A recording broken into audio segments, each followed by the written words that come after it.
دیکھیے دعا ہے، ہم سب اللہ ہی کی طرف سے ہیں اور اللہ ہی کی طرف لوٹ کے جانا ہے. دعائیں آج کل ہم پڑھتے کہاں ہیں، بس بحث کرتے ہیں. فرض نماز کے بعد دونوں ہاتھ اٹھا کے دعا مانگنا چاہیے کہ نہیں مانگنا چاہیے، امام جب مانگے تو اس کے ساتھ ہاتھ اٹھانا چاہیے کہ نہیں اٹھانا چاہیے، قبرستان میں جائیں تو ہاتھ اٹھا کر دعا کر سکتے ہیں کہ نہیں کر سکتے ہیں، عید کی نماز پڑھنے کے بعد عیدگاہ میں ہاتھ اٹھا کر دعا پڑھ سکتے ہیں. بحث کروا لو ہم سے بس. ارے دعا کرنے سے آپ کو کون روک رہا ہے؟ غور کرو، ان تمام مصیبتوں میں سب سے بڑی مصیبت کیا ہے؟ آپ کے کسی عزیز اور کسی قریب کا انتقال ہو جائے، مثلا آپ کی بیوی کا انتقال ہو جائے، مثلا آپ کے بیٹے کا انتقال ہو جائے، تو یہ چیز سب سے بڑے غم کو لے کر آتی ہے. سب سے بڑا غم یہ ہے. اس موقع پر کیا دعا پڑھنی چاہیے؟ انا للہ و انا الیہ راجعون.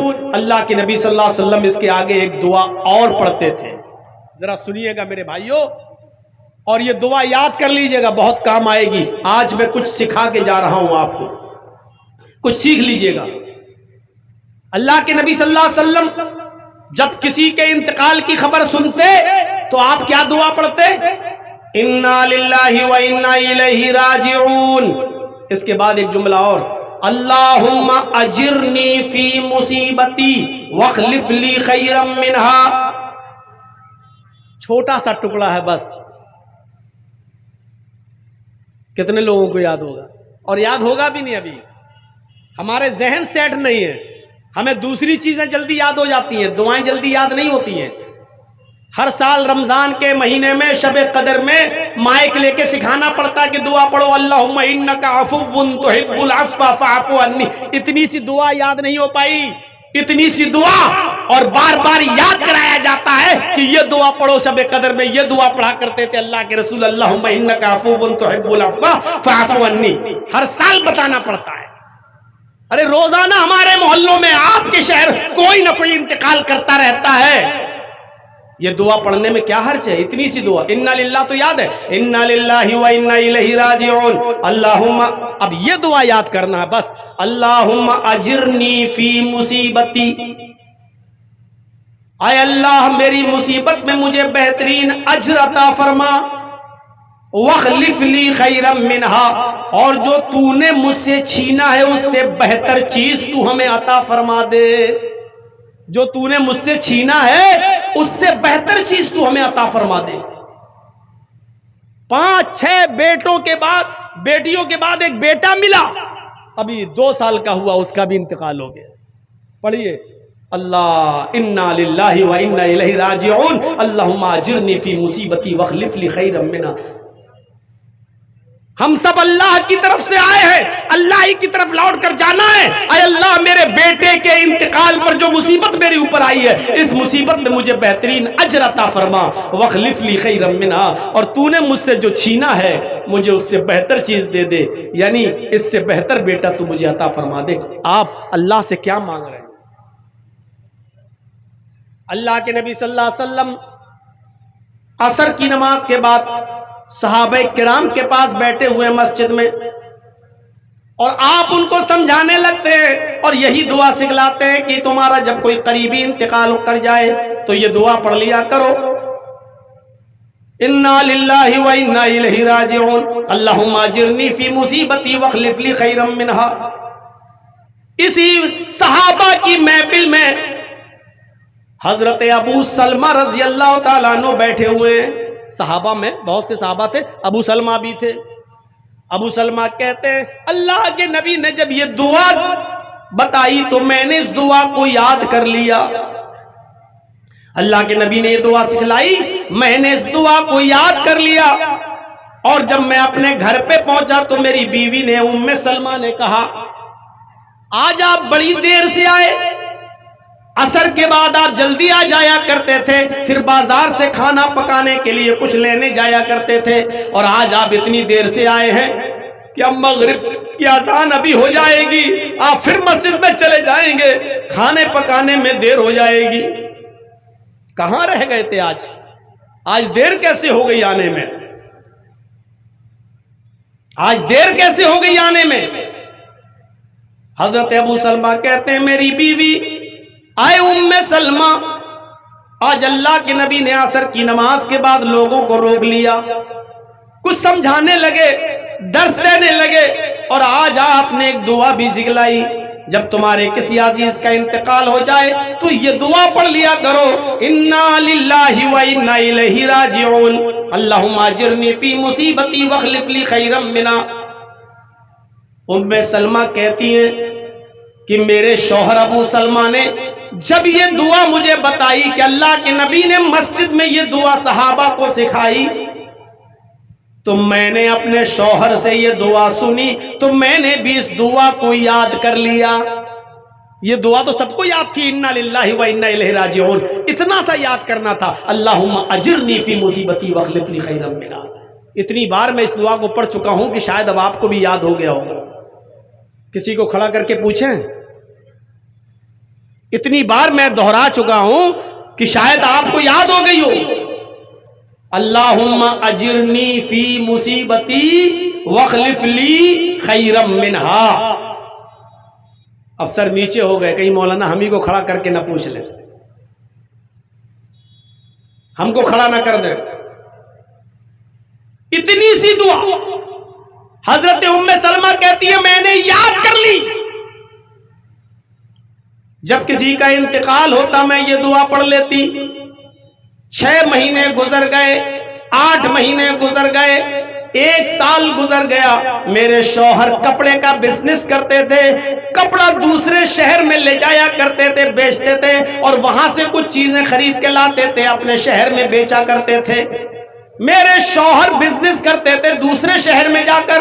ایک دن میرے شوہر بزنس کے لیے نکلے اور وہاں پہنچ گئے، اور وہاں سے بہت سا سامان لے کر جب میرے گھر کی طرف آئے، اپنے شہر کی طرف جب چلنے لگے تو راستے میں بیمار پڑ گئے، ابو سلمہ بیمار پڑ گئے۔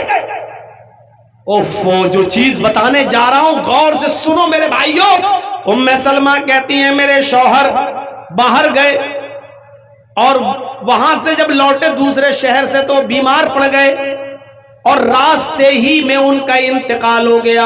ابو سلمہ اسی بیماری میں انتقال کر گئے۔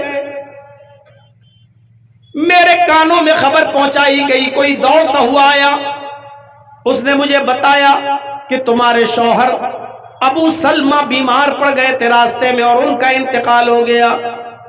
میں نے اپنے شوہر کے انتقال کی جب خبر سنی تو میں نے یہی دعا پڑھ لی جو مجھے یاد تھی، انا للہ و انا الیہ راجعون۔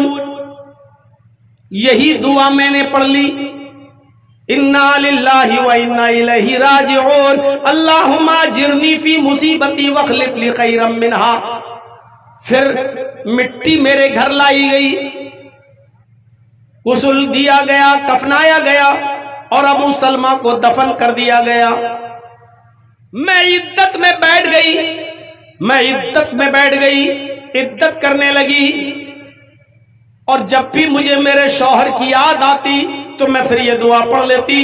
شوہر کی یاد آتی، یہ ایک غم تھا، تو میں یہ دعا پڑھ لیتی، یہی انا للہ و انا الیہ راجعون، اللہم اجرنی فی مصیبتی واخلف لی خیرا منہا۔ سلمہ کہتی ہیں کہ 2-3 مہینے گزر گئے، میں عدت میں تھی، ایک دن مجھے شوہر کی یاد آئی تو میں یہ دعا پڑھنے لگی۔ جب میں دعا پڑھنے لگی تو میں اس کے ترجمے پر غور کرنے لگی، اس کی میننگ پر، مفہوم پر غور کرنے لگی۔ میں سوچنے لگی ایسا کیسے ہو سکتا ہے؟ اس دعا کا مطلب تو یہ ہے کہ ہم اللہ کی طرف سے ہیں اور اللہ ہی کی طرف جانا ہے۔